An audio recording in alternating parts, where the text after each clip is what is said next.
Hvad så sammen, og velkommen til endnu en video. I dag er det en lidt anderledes video. Den er ikke lige så lang, som jeg nogle gange plejer at lave mine videoer. Jeg har lige været i Malmø sammen med min mor og min mor og morfar. Og derovre der fandt vi en lidt anderledes ting. En af de ting vi blandt andet fandt, som vi lige har smagt uden for kameraet. Reese's.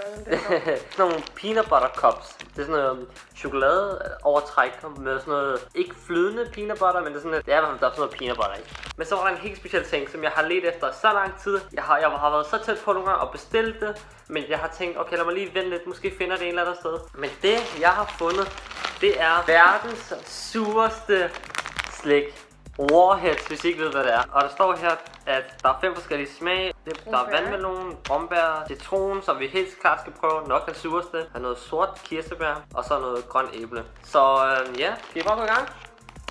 Og vi vil lave en lille udfordring med det. Vi vil se, hvem der kan holde den her i munden i længst. Altså, jeg tror godt, jeg kan holde den i munden.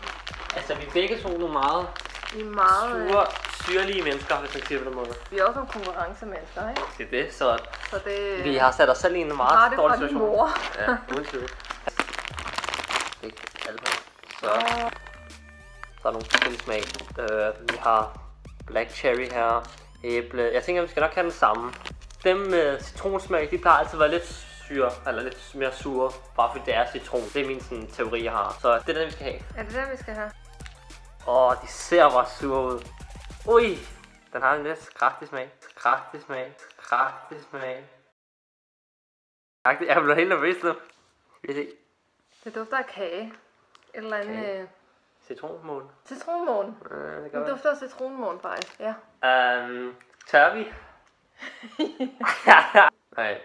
1, 2, 3.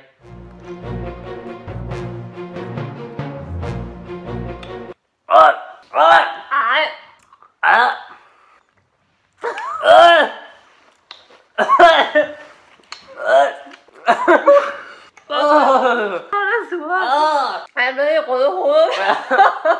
Ej, jeg kan bare... Ej, den er slem. Har du taget noget? Nej, jeg har stadig. Jeg har... Men det kommer bare sådan ud af det blå lige pludselig. Min tunge.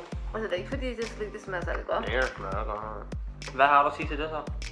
Jeg kan lige sige, jeg vandt, så jeg kan... Ja, du vandt faktisk. Jeg troede, du havde spyttet den ud. Det var derfor, jeg spyttede mine ud. Var det en fuldtræffer? Den var ikke så slem igen. Jo, nej. Jeg var kæft det. Nå, men jeg håber, I nød den her korte video. Og husk at like, subscribe, og vi ses snart igen.